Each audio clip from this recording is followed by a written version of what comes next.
Hi friends, ಎಲ್ಲರಿಗೂ ನಮಸ್ಕಾರ. ಇವತ್ತೇನಂದರೆ ಬೆಂಡೆಕಾಯಿ ತವಾ ಫ್ರೈ ಹೆಂಗೆ ಮಾಡೋದು ಅಂತ ನೋಡೋಣ ಬನ್ನಿ. ಮೊದಲಿಗೆ ಬೆಂಡೆಕಾಯನ್ನು ತೊಳ್ಕೊಂಡಿರ್ತೀವಲ್ಲ ಅದು ಚೆನ್ನಾಗಿ ಒಣಸ್ಕೊಳ್ಬೇಕು. ಯಾಕಂದರೆ ಅದರಲ್ಲಿ ನೀರಿನ ಅಂಶ ಇರಬಾರ್ದು. ನೀರು ಒಂದು ಚೂರು ಇತ್ತಂದ್ರೂ ಅದು ಲೋಳೆ ಥರ ಆಗ್ತದೆ. ಹಾಗಾಗಿ ಬೆಂಡೆಕಾಯಿ ತೊಳೆದು ಒಣಸ್ಕೊಂಡು ಕಟ್ ಮಾಡ್ಕೊಳ್ಬೇಕು. ನನಗೆ ಸ್ವಲ್ಪ ತೊಳೆದು ಒಣಸ್ಕೊಂಡಿದ್ದೆ, ಒರೆಸ್ಕೊಂಡು ಇಟ್ಟಿದ್ದೆ. ಅದು ಚೆನ್ನಾಗಿ ಒಣಗಿದೆ. ಈಗ ಅದನ್ನು ಕಟ್ ಮಾಡ್ತಾ ಇದ್ದೇನೆ.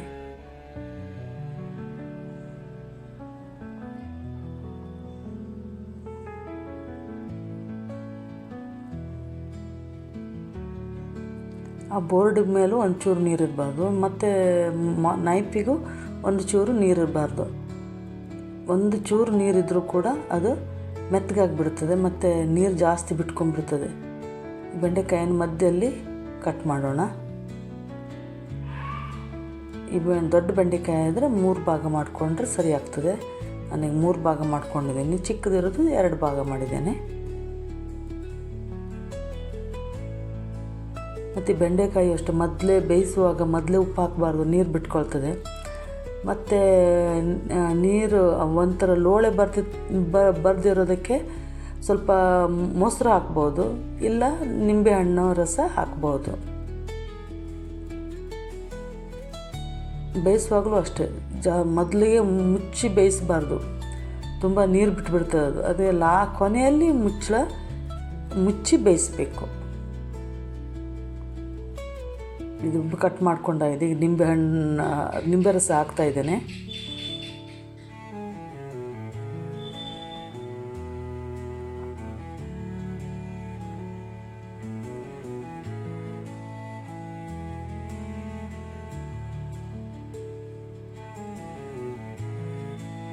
ಸ್ವಲ್ಪ ಅರಿಶಿನ ಹಾಕ್ಕೊಳ್ತಾ ಇದ್ದೇನೆ.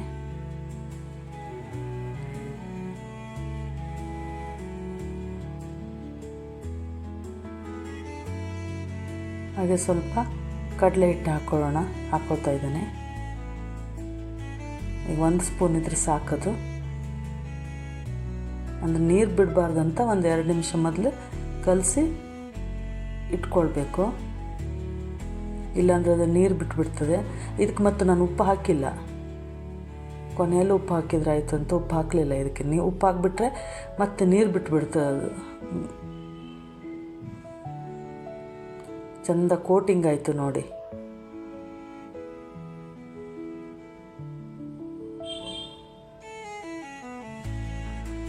ಈಗ ಒಂದು ಬೇರೆ ತವಾದಲ್ಲಿ ಸ್ವಲ್ಪ ಎಣ್ಣೆ ಹಾಕಿ ಬೆಂಡೆಕಾಯಿಯನ್ನು ಸ್ವಲ್ಪ ಬೇಯಿಸ್ಕೊಳ್ತಾ ಇದ್ದೇನೆ.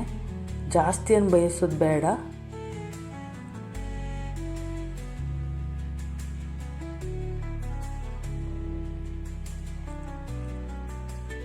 ಸ್ವಲ್ಪ ಎಣ್ಣೆ ಹಾಕ್ಕೊಂಡೆ.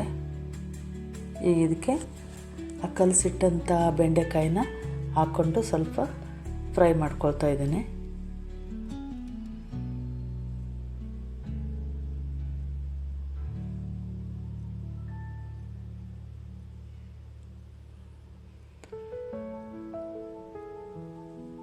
ಮುಚ್ಚಿ ಬೇಯಿಸಬಾರ್ದು, ಓಪನ್ ಬೇಯಿಸಬೇಕು.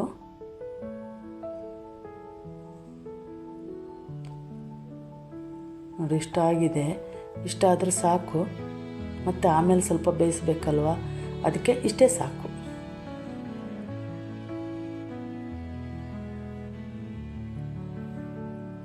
ಈಗ ಬೇರೆ ಪಾತ್ರೆಯಲ್ಲಿ ತೊಗೊಂಡಿದ್ದೇನೆ.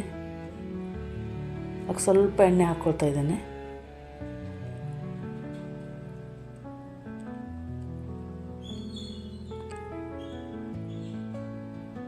ಇದಕ್ಕೆ ಸ್ವಲ್ಪ ಒಂದು ಒಗ್ಗರಣೆ ಕೊಡ್ತಾ ಇದ್ದೇನೆ. ಜೀರಿಗೆ ಮತ್ತು ಇಂಗು. ಮೊದಲಿಗೆ ಜೀರಿಗೆ ಹಾಕ್ಕೊಳ್ತಾ ಇದ್ದೇನೆ.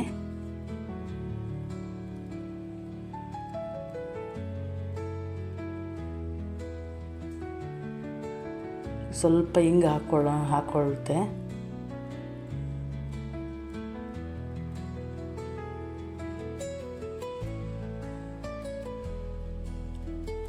ಜೀರಿಗೆ ಚಿಟ ಚಟ ಅಂತು. ಈಗ ಇದಕ್ಕೆ ಈರುಳ್ಳಿ ಹಾಕ್ಕೊಳ್ತಾ ಇದ್ದೇನೆ. ಒಂದು ದೊಡ್ಡ ಈರುಳ್ಳಿ ಕಟ್ ಮಾಡಿಟ್ಕೊಂಡಿದ್ದೆ, ಅದು ಹಾಕ್ತಾ ಇದ್ದೇನೆ. ಈಗ ಈರುಳ್ಳಿ ಸ್ವಲ್ಪ ಕೆಂಪಗಾಗುತ್ತನ ಫ್ರೈ ಮಾಡಬೇಕು. ಇದು ಚಪಾತಿಗೆ ರೊಟ್ಟಿಗೆಲ್ಲ ಚೆನ್ನಾಗಿರ್ತದೆ, ಮೊಸರನ್ನ ಟೇಸ್ಟು.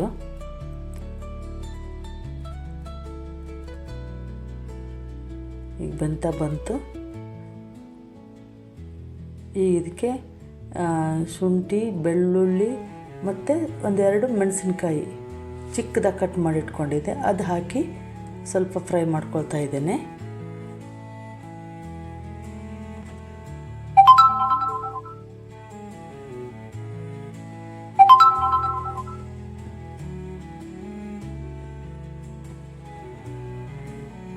ಈಗ ಆಯ್ತಿದ್ದು ಬೆಂತು. ಈಗ ಇದಕ್ಕೆ ಸ್ವಲ್ಪ ಒಂದು ಟೊಮೆಟೊ ದೊಡ್ಡ ಒಂದು ಟೊಮೆಟೊ ಪ್ಯೂರಿ ಮಾಡಿಟ್ಕೊಂಡಿದ್ದೆ, ಅದನ್ನು ಹಾಕ್ತಾ ಇದ್ದೇನೆ.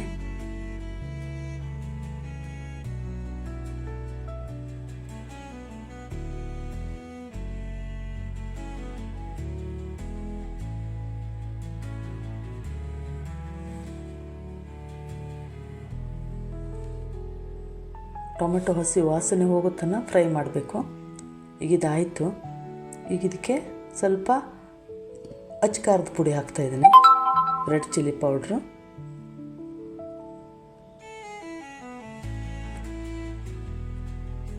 ಹಾಗೆ ಸ್ವಲ್ಪ ಅರಿಶಿನ ಪುಡಿ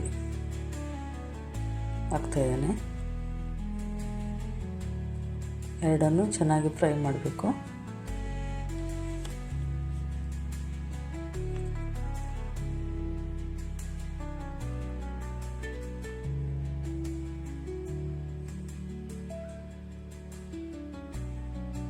ಈಗ ಇದಾಯಿತು.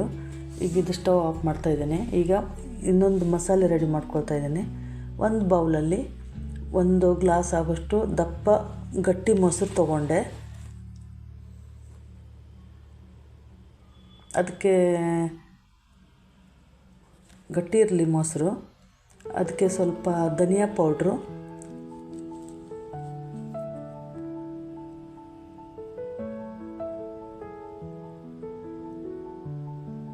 ಹಾಗೆ ರೆಡ್ ಚಿಲ್ಲಿ ಪೌಡ್ರು, ಅಚ್ಕಾರದ ಪುಡಿ,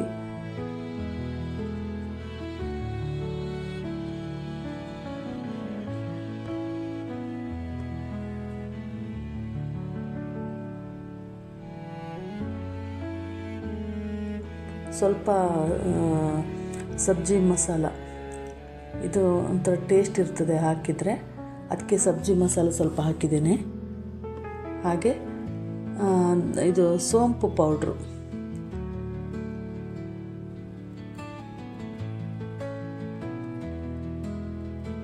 ಮತ್ತು ಸ್ವಲ್ಪ ಕಸೂರಿ ಮೆಥಿ, ಇದಿಷ್ಟನ್ನು ಹಾಕಿ ಚೆನ್ನಾಗಿ ಮಿಕ್ಸ್ ಮಾಡ್ಕೊಳ್ಬೇಕು. ಇದು ಯಾಕಂದರೆ ಖಾಲಿ ಮೊಸರು ಹಾಕಿಬಿಟ್ರೆ ಅದು ನೀರು ಥರ ಬಿಟ್ಟುಬಿಡ್ತದೆ. ಅದಕ್ಕೆ ಸ್ವಲ್ಪ ಕಡ್ಲೆಟ್ ಸ್ವಲ್ಪ ಹಾಕಿದ್ದೇನೆ. ಕಡ್ಲೆಟನ್ನು ಹಾಕಿ ಸರಿಯಾಗಿ ಮಿಕ್ಸ್ ಮಾಡ್ಕೊಂಡು ಹಾಕ್ತಂದರೆ ಅದು ಕುದಿಸುವಾಗ ಬೇರೆ ಬೇರೆ ಆಗೋದಿಲ್ಲ. ಇಲ್ಲಾಂದರೆ ಮೊಸರು ಒಂಥರ ಉಂಡೆ ಥರ ಇರ್ತದೆ. ಅದಕ್ಕೇ ಈ ಥರ ಮಾಡಿ ಹಾಕಿದರೆ ಚೆಂದವಾಗಿ ದಪ್ಪ ಗ್ರೇವಿ ಸಿಗ್ತದೆ ನಮಗೆ.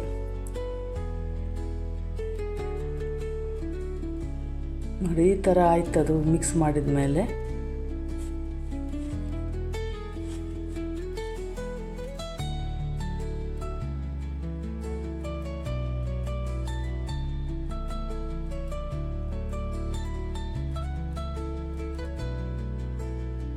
ಸರಿಯಾಗಿ ಮಿಕ್ಸ್ ಮಾಡಬೇಕು. ಅಂದರೆ ಅದು ಮೊಸರು ಮತ್ತು ಕಡಲೆ ಹಿಟ್ಟು ಸರಿಯಾಗಿ ಮಿಕ್ಸ್ ಆಗಬೇಕು. ಈಗ ಇದನ್ನು ನಾವು ಈ ಕಡಾಯಿಯಲ್ಲಿ ಟೊಮೆಟೊ ಎಲ್ಲ ಬೇಯಿಸ್ಕೊಂಡಿದ್ರಲ್ಲ, ಅದರಲ್ಲಿ ಈಗ ಇದನ್ನು ಹಾಕ್ತಾಯಿದ್ದೇನೆ. ಮೊದಲಿಗೆ ಸ್ವಲ್ಪ ಉಪ್ಪು ಹಾಕ್ತಾಯಿದ್ದೇನೆ.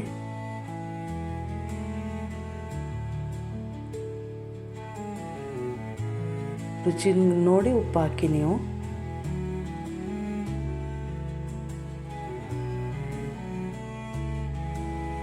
ಸ್ವಲ್ಪ ನೀರು ಹಾಕಿ ಸ್ವಲ್ಪ ಕುದಿಸ್ಕೊಳ್ತಾ ಇದ್ದೇನೆ.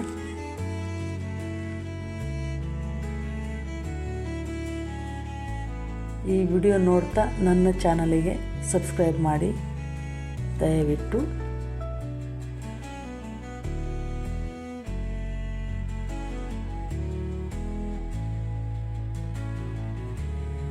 ಕುದೀತಿದೆ, ಇಷ್ಟು ಗ್ರೇವಿ ಬಂತು. ಸ್ವಲ್ಪ ನೀರು ಮೊದಲಿಗೆ ಹಾಕ್ಕೊಂಡು ಕುದಿಸ್ಕೊಳ್ಬೇಕು. ಆಮೇಲೆ ಆ ಮಸಾಲೆ ಹಾಕೋದು. ಈಗ ಕುದೀತಿದ್ದು.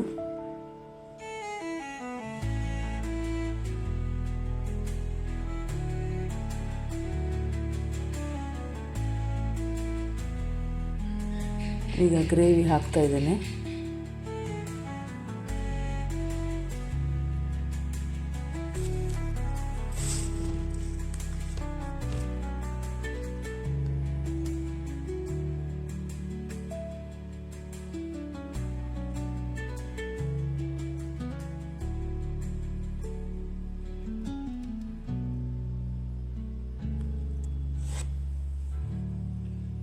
ಈಗ ಇದಕ್ಕೆ ಫ್ರೈ ಮಾಡ್ಕೊಂಡಿದ್ದಂಥ ಬೆಂಡೆಕಾಯಿನ ಮಿಕ್ಸ್ ಮಾಡ್ತಾ ಇದ್ದೇನೆ.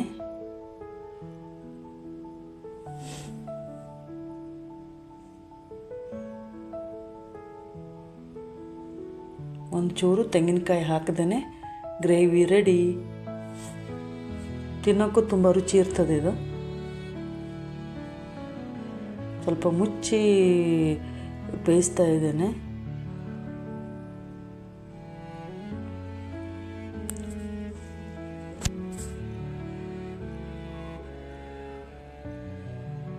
ಬೆಂತಿದ್ದು.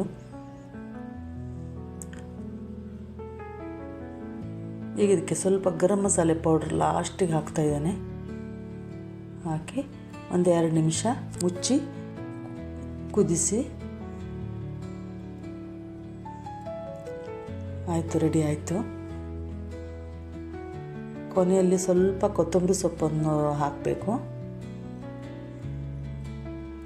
ಈಗ ಬೆಂಡೆಕಾಯಿ ತವಾ ಫ್ರೈ ರೆಡಿಯಾಗಿದೆ.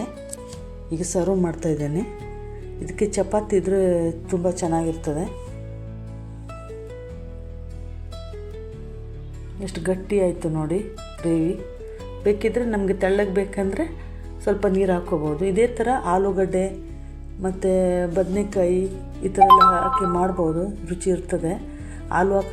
ಆಲೂ ಮತ್ತು ಗೋಬಿದಾರಿನೂ ಚೆನ್ನಾಗಿರ್ತದೆ. ಬೆಂಡೆಕಾಯಿ ತುಂಬ ಟೇಸ್ಟ್ ಆಗ್ತದೆ.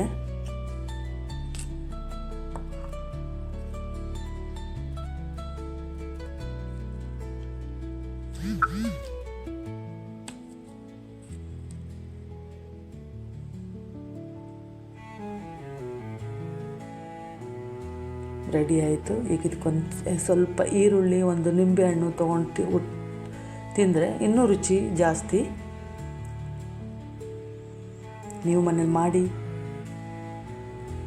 ನನಗೆ ಹೇಳಿ ಹೇಗಿದೆ ಅಂತ. ನಾನು ಟೇಸ್ಟ್ ಮಾಡ್ತಾ ಇದ್ದೇನೆ.